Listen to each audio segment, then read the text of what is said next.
Hey guys, Alex and Dad from 7th Hour Films back again with Doctor Who Classic. Last time was Revelation of the Daleks. What was that one about? You'll have to remind me. The Doctor and Perry go to a funeral planet. That's right. And it's being run by a man named Mr. Jobel. However, it's actually being run by Davros, who is a head in a jar, until it's revealed he's not a head in a jar. And, that's one way to get ahead. Yeah. And essentially, Davros has an elaborate plan to kill the Doctor and make new Daleks loyal to him. And there's also a 60s radio DJ. He's not really from the 60s, he just likes the 60s and American radio DJs of the time. A lot of people die, and there's also an assassin sent to kill Davros.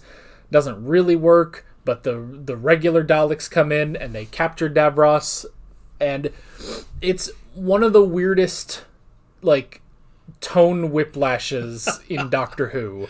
Yes. But it was watchable. It was a lot of people said that the Two Doctors is a lot of people said they genuinely liked it, and that's one thing. But I did see some people say that it's their guilty pleasure, and I understand that. I feel like that would be Revelation for me. Like, that was just so bizarre. So, so yeah, that's pretty much where we left off. And wasn't he going to try to take the Doctor's brain and make him into a Dalek or something? I'm sure that was part of the plan. Yeah. I mean, he wanted to turn so many people into his own Daleks. And then the people who were supposed to be being buried on the funeral planet, they were actually taking their brains out to make them into Daleks and then converting the rest of their body into food. Yes. Because Davros does not enjoy waste, so he figured, well, I can get money by selling their bodies for food to fund my experiments.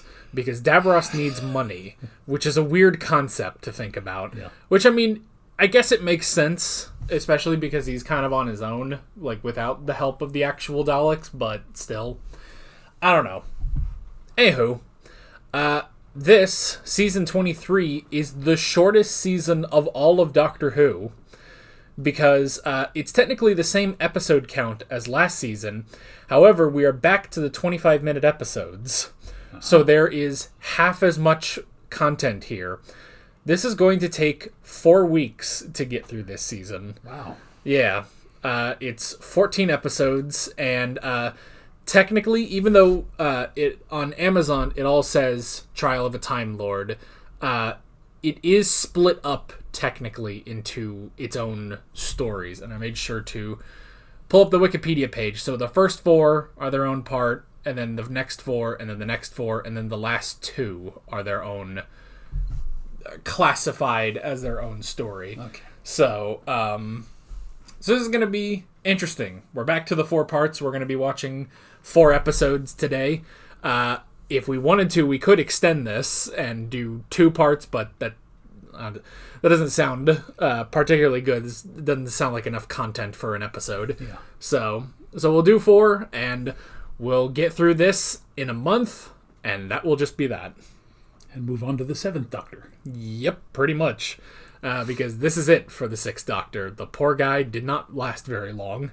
So, it is the first episode of the season. Technically, it's the only episode of the season in a cosmic sort of way, but it's the first story, the first video we're doing. So if you want to watch the full unedited reaction, you can for free. Normally this is locked behind Patreon, but I make it available at the beginning of every season.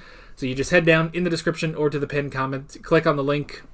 Basically what you have to do is hit play on this video, and there'll be a count-in. 3, 2, 1. That's when you hit play on Doctor Who. We're watching this on Amazon BritBox. It's most likely the same on regular BritBox, or you can find it on other sites. You didn't hear that from me. Although one of those sites is an official site, because the BBC iPlayer has all of classic Doctor Who except for the first story. But that's not its own fault. Anywho, so you can do that. and hopefully you'll have a good time. I hope you'll have a good time. And then... We have a good time. Yeah, and when you're done with that, you can come back here to the YouTube video for the discussion, which will hopefully also be good. So, you got anything else? Well, obviously the hoodie's back out because, 2 days ago, the temperature got into the low 70s Fahrenheit, and today it is in the low 20s Fahrenheit. So, good old Oklahoma in the wintertime. So, what is it? When Mother Nature says you can't have all 4 seasons in 1 week, Oklahoma says, hold my beer. Well, yeah. So with that, let's go ahead and jump right into Trial of a Time Lord Part 1. 1 second. The Mysterious Planet, Part 1. Well, here we go.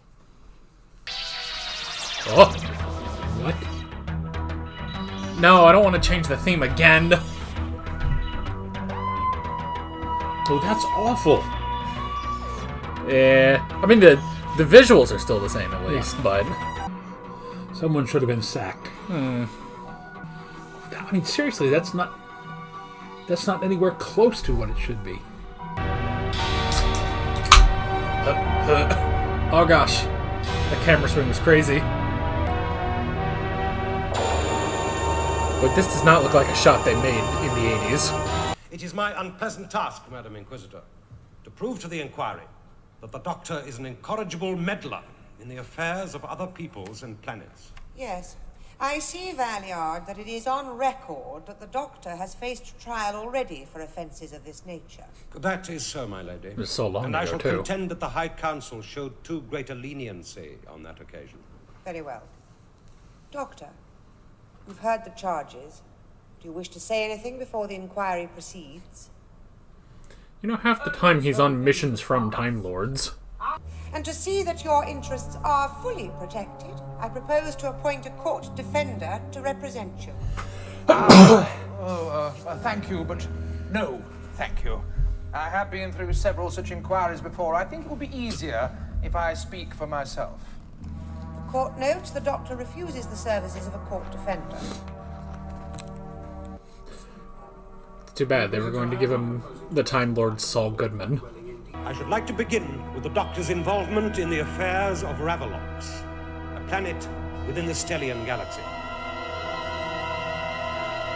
Ah, and now we get to watch the story. I like Ravalox very much. Reminds me of a wet November back on Earth. That's part of the reason why we're here. Perry, you don't like anything. Ravalox has the same mass. Whereas yours is a simple case of sociopathy, Dibber, my malaise is much more complex.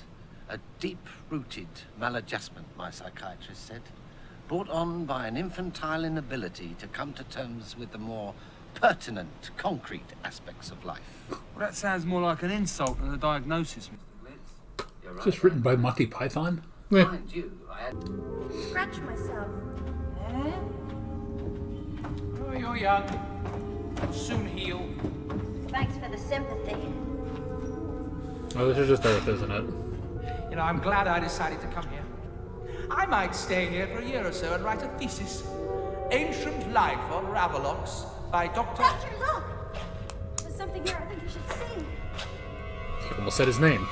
Come here, you ignorant, maggot-ridden peasant. Somehow I always feel foolish saying this. Take me to your leader. I said it felt like Earth. It's in the wrong part of space for it to be your planet. Besides, according to all the records, this is Ravalox. Well, then how do you explain this? Well, they... Can't. Not yet. Unless, of course, perhaps they collected railway stations. That's ridiculous. As a matter of interest, where is Perry? Where you left her. Where's that? You don't remember? Obviously a side effect of being taken out of time. The amnesia should soon pass. Shall we continue? Well, can't we just have the edited highlights? No, you have to watch in full length. But look at it this way. Planets come and go. Stars perish.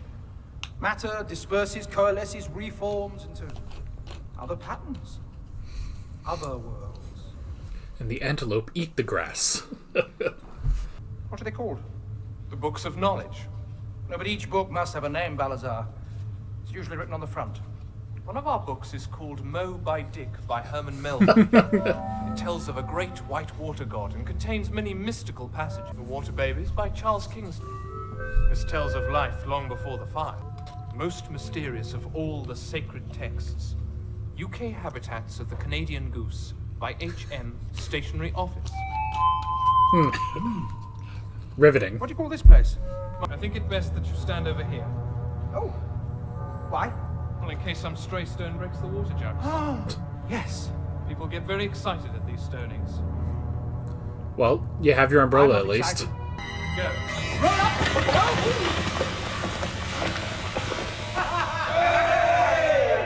Well, just a broken jaw. Why'd you stop it at the best bit? I was rather enjoying that. I'm sure you were. Clever, eh? That trick with the umbrella. Hear how the Doctor takes pride in his interference. Hear how he boasts. This is not the reaction of a responsible Time Lord. We are all aware of that, Valeyard. What is the point you are trying to make? These proceedings started as a mere inquiry into the Doctor's activities. I'm suggesting now that it becomes a trial. And if he is found guilty, I strongly suggest the termination of his life.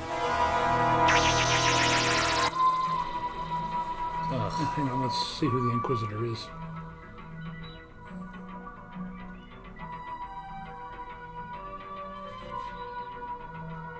Nope.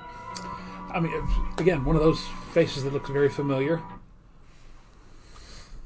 And the woman who's leading the primitives, just excellently cast. Well, this is an interesting idea. It is multiple stories just being framed around the trial by the Valeyard, which is interesting. I have many questions about the Valeyard, because what has gotten his underwear in a twist about the Doctor? Like, there are other people you could go after, like the Master, or the Master. Like, there's... Or the meddling monk, who literally tried to change Earth's history. The Doctor doesn't mean to. He has changed Earth's history on several occasions. We've already referenced the fact that he accidentally helped burn down Rome, that he had to give the Greeks the idea of the Trojan horse, several other things that he has done. But again, he's never, to my memory, he's never deliberately changed something unless it was something that was supposed to happen that wasn't happening, and so he helped it back to happen the way it was supposed to. So, yeah. And I mean, it should be noted too, because they kind of throw out the whole, well, he was the president of Gallifrey, and they've kind of thrown that out, although they do at least acknowledge it. One thing though is, someone should bring up, I'm hoping it will be the Doctor, that he is sent on missions by the Time Lords to interfere. Yes. Specifically. Like, I mean, biggest example probably is Skaro being sent to eliminate the Daleks before the Daleks are ever created and become a threat to the universe. That is one of the biggest things, and it's the Time Lords that specifically send him to do that on Skaro. Yeah. And he doesn't, so that if anything, that should work more in his favor. I would be curious if we do get to see some clips of previous Doctors as well. Yeah. Because while it is a clever thing of, now we can watch, these different adventures that the Sixth Doctor had, it is still like, I kind of want to see some more examples, because they've even referenced that he was already put on trial once before as the Second Doctor, so... And after that, nobody can agree on the canon of what happened after that trial.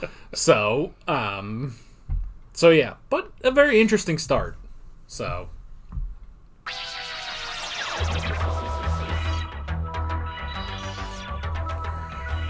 This sounds like we're missing half the band. Or like... I don't know how many people will get this sort of reference, but like when you watch a clip on YouTube, and it's very clear that part of the music has been cut out for copyright, so it just sounds weird and terrible. Welcome, girl. Well, the good news is she's probably not a creep. Not many girls join the Free Penny. I shall provide some excellent husbands for you. Husbands? Thanks. Plural? Dang it. Such women as we have must be shared. Bruh. Extremely ugly. Hideous in the extreme. Physiognomy is irrelevant. Insofar as... Appearance has no function. But function has an appearance. Which is irrelevant to the function. Perfect. I must write that down. I will make an equation of it. Cease your prattle. Of course, sir. At once, sir. Activate the service robot. Now. Tweedledee and Tweedledum. Eh.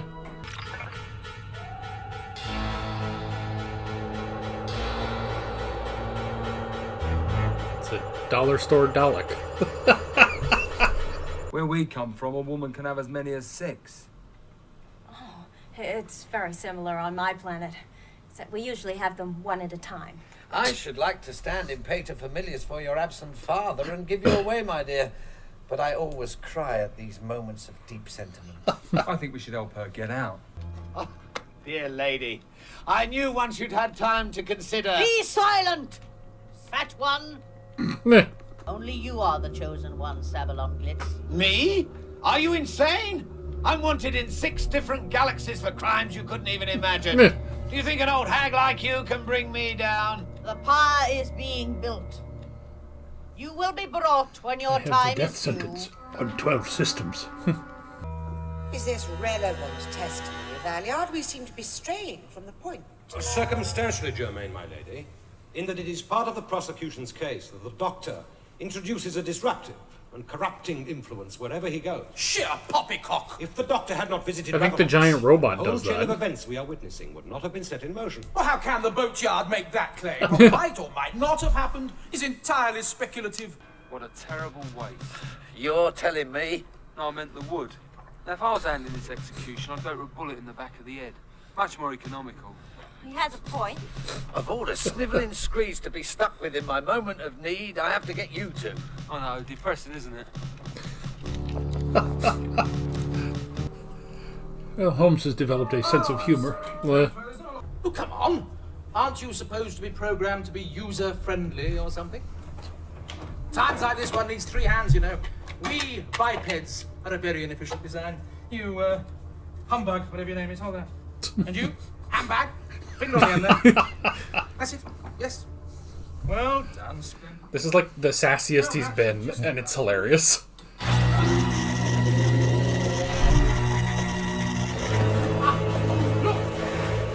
Oh my god, it worked! Always keep something up your sleeve, eh, Dibber? I want you to conceal yourself in some muddy crevice while Perry and I lead off the hunt. The holy hand grenade. There'll be-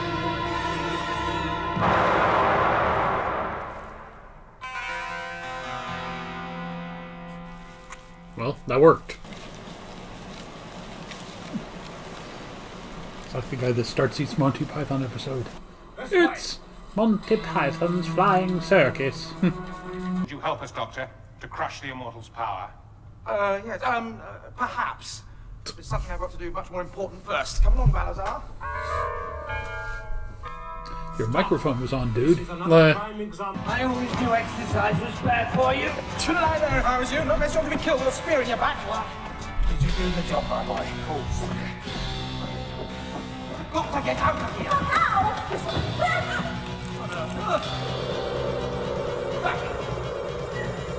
Now what? I don't know. I really think this could be the end.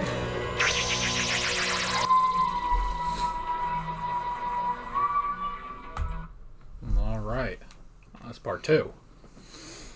God, it's weird. After all of season 22, I'm like, oh yeah, I guess there's 2 more episodes we gotta watch today. But, Well, again, I don't want to say it's a compelling story, but it's easy to follow. yeah. That all the pieces have been tied in together. We still don't know where the Immortal came from, although waiting for someone from Andromeda, and there were 3 that were supposed to be returned.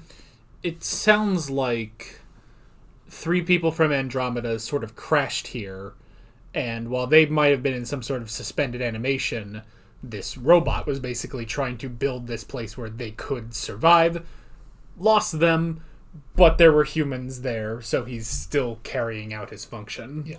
So, and he's only programmed to do certain things, installation and maintenance, but he cannot go beyond that. Yeah. Which is the big drawback, of course. And specifically the fact that he was programmed to build an underground survival shelter, thus he cannot go to the surface and fix the thing. I'll be curious where the next 2 parts of this go, because again, from what we saw, these first 4 are supposed to be grouped together of this, I guess, Exhibit A in the trial. And so I'm curious now as to where it goes now that sort of the focal point of it, the beacon, has been destroyed. Yeah. So yeah, I don't know. This is also, just from the trial aspect of it, obviously, you start talking trials, my brain immediately goes to Better Call Saul. But on the other hand, this is also, I'm also thinking of the Phoenix Wright games, which I haven't played the Phoenix Wright games, but I've watched YouTube videos about them. And in those, which are sort of visual novel / lawyer courtroom video games, and the first trial of every game is always sort of the tutorial trial. Like, all right, here's the base evidence. You have like the sniveling kind of, almost scaredy cat lawyer, I guess, who's not that great. And then after that, you move on to better, more intimidating, more, I guess, just experienced lawyers that you have to face. And it kind of reminds me of that just because I'm not exactly seeing the Valeyard's case with this example. Yeah. It's like, oh, he could have left, but he chose to stay. It's like, he's in the middle of it all. Things are flying 100 miles an hour. He didn't even say, like, in that, he's like, they were like, can you help us, free us of the Immortal's power? And he's like, yes, maybe. Like, even he sort of covered his bases, and he didn't even know he was going to be on trial for this. Yeah. So I'm curious if this is just sort of, because this is sort of, I guess, Exhibit A of the Valeyard's case, like, with every story, it gets more and more intense to the point where maybe he'll get it. Maybe he'll actually beat the Doctor almost. So, or just get very, very close. So it's at least an interesting thing of, like, it definitely encourages people to come back, because it's like it's a decent story already, but having the book ending of the trial is very interesting. So noticing the date on there, September of '86. It's right after one of the originally one of the worst mass murders in the United States, right here in Edmond. A guy at the post office shot and killed 14 people in August of '86, and I covered that when I was working at the newspaper.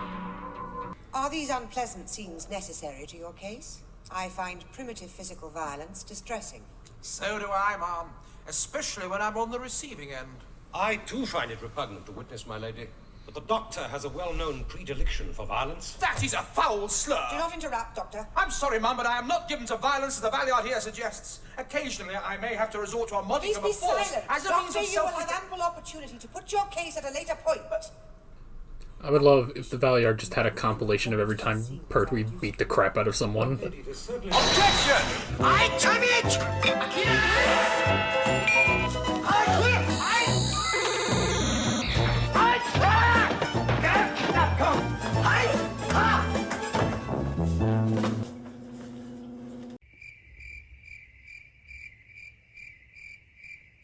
I do not understand what you are saying. Well, Drathro, the Immortal, depends on black light to function. He is a robot.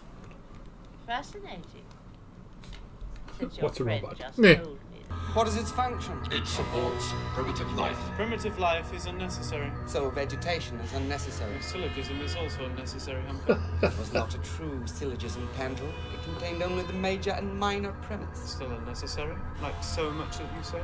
It's like the twins from the Twin Dilemma grew up and became more annoying.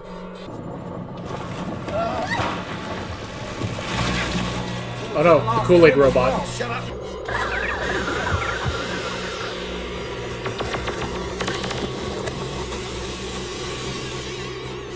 Well, this is awkward. But my TARDIS is an old model. Are you telling me it's been bugged without my knowledge? Bugged? It is a reference, apparently, to the new surveillance system, my lady. The expression derives from an Earth term. I see. I think we are wasting time on an unimportant issue. Continue the evidence, Valliard. Bugged comes from one of the very first computers that started to malfunction. When they opened it up, they actually found an insect inside it that had caused it to go bad. That's why they're all now called bugs. It's the immortal dead at last. The Immortal's reign is ended. Katrika the Great One. Long live Queen Katrika! Long live Queen Katrika! And there was much rejoicing. What if we die? Who will look after your research? The Doctor. Weirdly, he's not as annoying as you two. I can't let people die if there's a chance of saving them. Is that what the Valliard's trying to get him on? Guns, Ed. Being nice? He's got no more interest in the scientific side of things than I have. Well, you didn't fool him. Tell him you're a philatelist, did you, Mr. Glitz? Philanthropist, you ignorant dink. Not a stamp You collector. learned nothing in that remand home. Well, whatever the word, he guessed that you weren't one. Don't I look like a philanthropist? Well, how do I know? I've never seen one. A philanthropist, my son, is someone who gives away all their grotzits out of the simple goodness of their heart. Oh, you mean they're stupid? Oh, yeah, you probably do look like one then. Get down that hole. But whatever you do, don't open your big parlour and let him know that we're after the stuff. The remainder of that evidence has been excised, my lady. Excised? Why? By order of the High Council. This is a judicial inquiry appointed by the High Council, but independently conducted. It is my duty, Valliard, to decide what evidence is relevant. Of course, my lady. The High Council simply felt that certain areas of testimony should not be revealed. Why not? You just gotta cut us off before the last episode? Murdine. Mr. Train? The train is noisy. We hunt by foot. Oh. What are you hunting? You.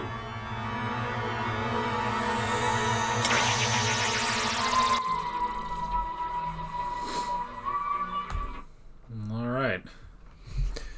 For a second, I thought he was just gonna cut off the episode altogether. Be like the last episode of Woody the Cowboy. You just don't know what happens next. That's an obscure Toy Story reference for you, folks. Whew. I don't know if obscure and Toy Story has ever been said in the same sentence, but there we go. Or Doctor Who in Toy Story. Eh. Sure someone's talked about a toy in a story at one point in relation to this. Still, I mean, it's engaging. Yeah.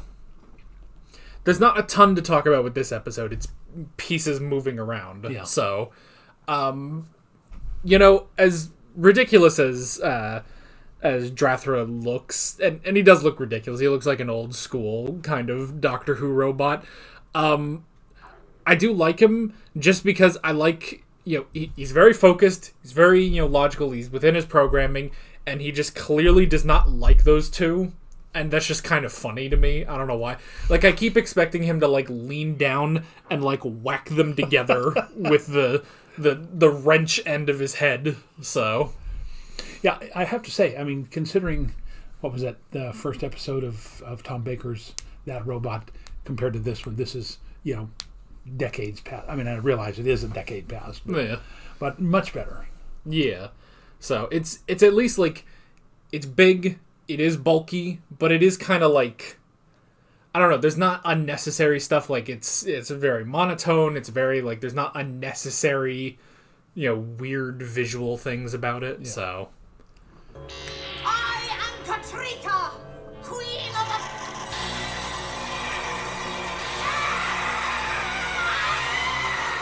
Oh my gosh. That was gratuitous. Well. Energy. Tonka and handrail. Where are you two off to? We are leaving, Doctor. Drathro says there's going to be an explosion. I know. It is a mechanical fault. Electronic? There is a constant external discharge from one pole to another. And I may only have minutes. Come along. I didn't appear to be hurrying there, did I? But that deceptively easy gait of mine covers the ground at amazing speed. I did not interrupt the evidence to commend you on your athleticism, Doctor. The sleepers found a way into the biggest net of information in the... What is going on? That question had formed in my mind, Valliard. The information extracted is for your eyes and ears only, my lady. They got censored. Else that is not in the I have said that without me, they have no purpose. Everything in life has its purpose, Drathro. Every creature plays its part, but the purpose of life is too big to be knowable. 1,000,000 computers couldn't solve that one. This discussion is of no value. I do not wish the work units to continue, and I have ceased to function. We'll have to blast through them, Dibber. Don't like it, Mr. Glitz. 5 rounds rapid should do the trick. What if the old...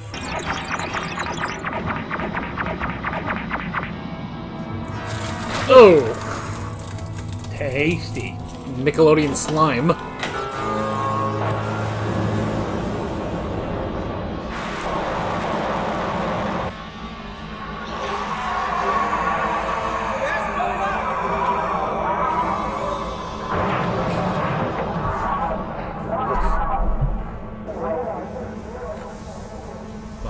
Poor guy.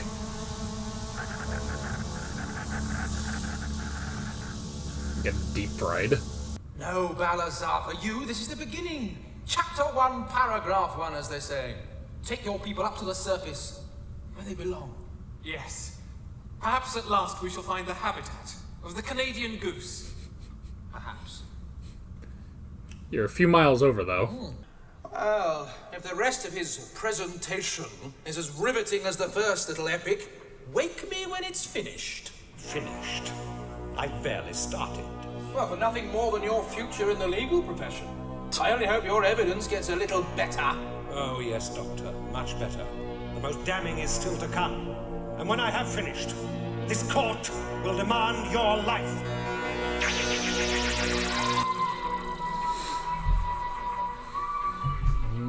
All right, then. Again, it's not the greatest story ever, but it is entertaining. Yeah. Yeah, it's an interesting...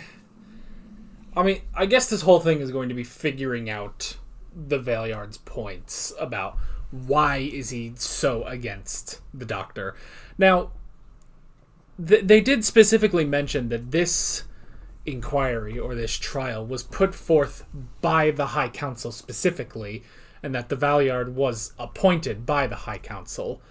So who on the High Council has such a grudge with the Doctor? Because it can't even be Barusa, because he's... I was going to say he's dead. He's a table. That's it's a bit different, so... So yeah, why is this trial being pursued such like this? Yeah. Especially when other Time Lords, like the Master, the Monk, even the Rani are out there. Yeah. So... But yeah, otherwise, it's an interesting story, bookmarked or bookended with an interesting legal battle, basically. It is also interesting just how, like, if you're going to do a legal battle, this is probably the Doctor to do it on, because he would be the most flippant and angry during the trial, like. Now, I would say there's an interesting twist. This is actually a very common science fiction type of through line, in that you have a robot or computer that is programmed to do a certain thing, and the humans always essentially force it to acknowledge the faults in its programming. And in this case, although the Doctor was trying to say, your programming is faulty, he said, but I will carry it out, and if I have to die, then everyone else has to die too.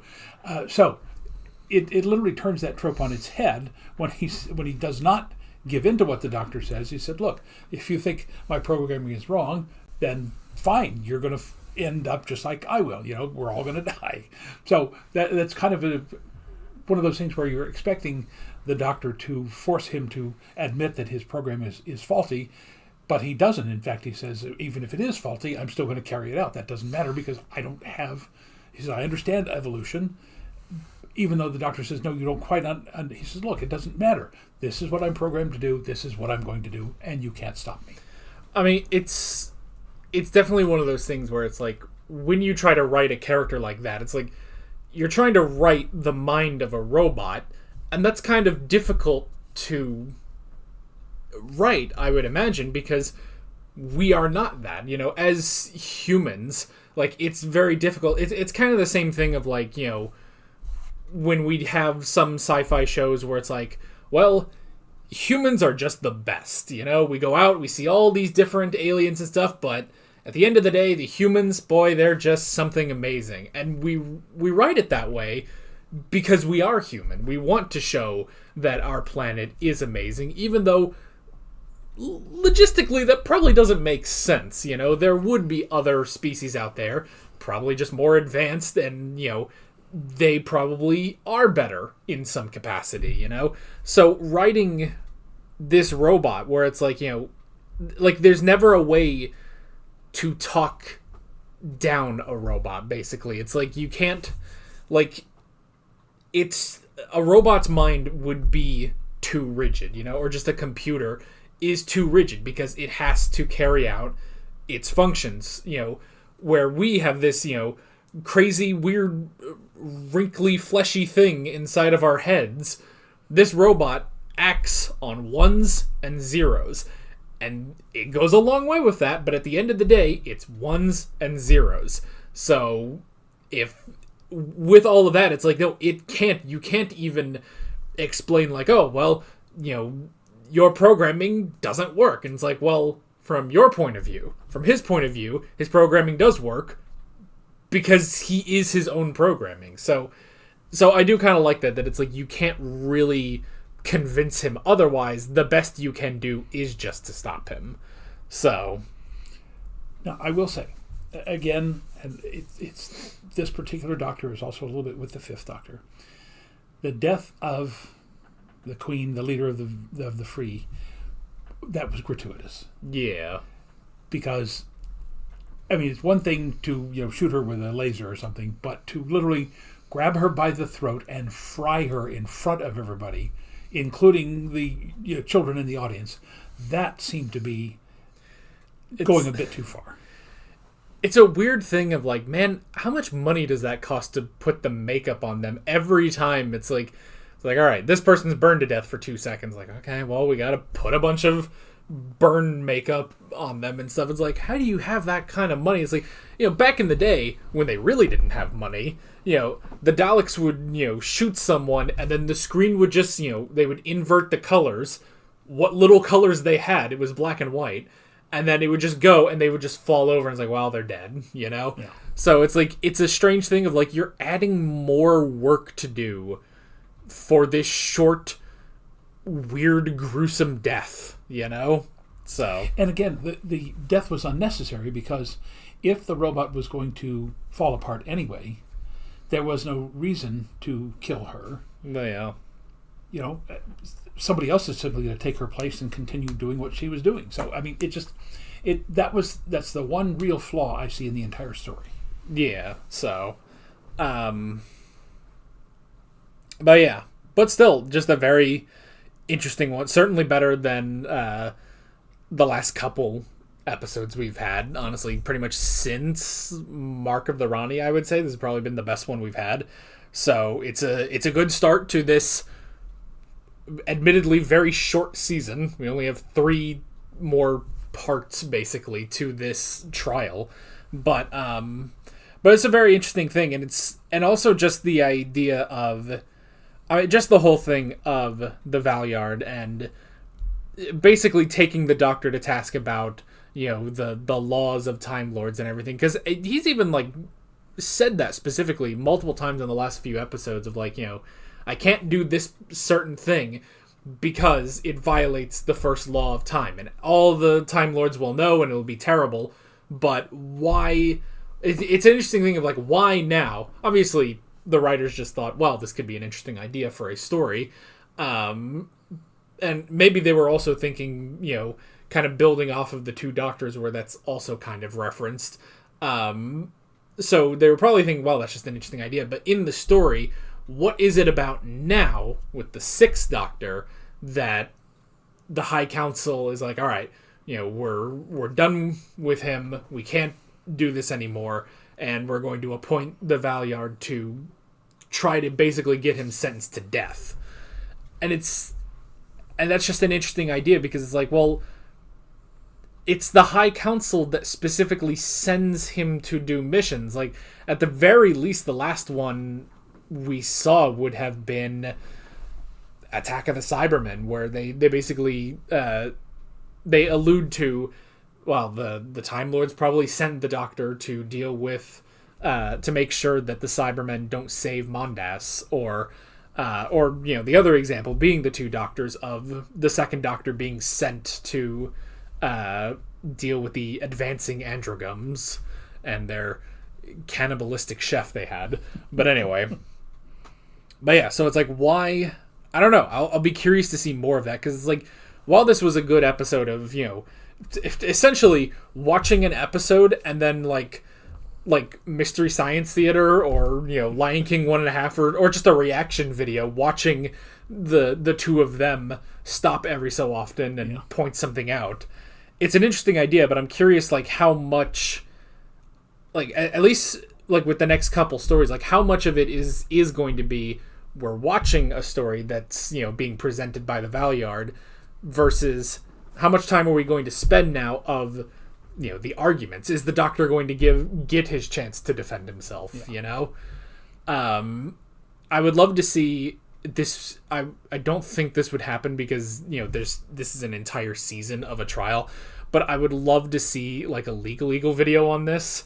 I know he did, like, was it Measure of a Man in Star Trek The Next Generation, where they were trying to decide, is Data property of Starfleet, or is he his own person? And that was a really interesting video that he did, kind of going over the different logistics of that trial. So, and it's also funny, he does a lot of those reaction videos. Like, there's like one of the big trials that's in Daredevil, and he tore it to pieces for how terrible it is, you know, in terms of legal accuracy. But then he'll go over to, like, Better Call Saul. He did the Chicanery episode of Jimmy versus Chuck, and while there was a couple things that, you know, could go, you know, either way in terms of legal accuracy, he did say, is like, that is one of the most legally accurate episodes of television. So with this, I don't know, like, maybe you could raise a point. I mean, you know, this is a trial on Gallifrey. The Valeyard is presenting all his evidence. I would assume in a more standard trial, the Valeyard would present, you know, this story as evidence, and then the Doctor should have a chance to, you know, rebut everything, basically. Now, that said, he is acting as his own attorney. He does have the right to object, just as any attorney has a right to say, you know, I have an objection to what the Valeyard just said, and this is my reasons, and then the judge has the right to say, your objection is sustained, or your objection is overruled. Yeah. The problem is he's so flippant about it that he's not really... I mean, he's barely taking this seriously. Like, he's taking it seriously in that it is, you know, an attempt against him, but at the same time, you know, he stands up and says, this whole thing is a farce. There's nothing in that story that proves, you know, I am a danger. I'm going against, you know, what the Time Lords do, you know? So it's an interesting thing of, like, you know, as flippant as he is, you know, calling it out, making up 25 different names instead of saying Valeyard, you know, the farmyard, the scrapyard, everything like that, which was hilarious. It's an interesting thing. Like, he's not taking it as seriously as he probably should, but I don't know. I would love to... I'm trying to think of, like, we haven't really had a lawyer character like a lawyer companion, have we? I guess the last time the Doctor was in a trial was what was it? The Keys of Marinus with the first Doctor, where he was representing Ian in that episode. So I don't know. I would assume, like, maybe it's just a problem of regeneration, like, because he's so flippant and so extravagant in this form. Like, if this was, the first Doctor, sure, he'd still be calling it a farce, but, he might have a bit more authority with that older face, so I don't know.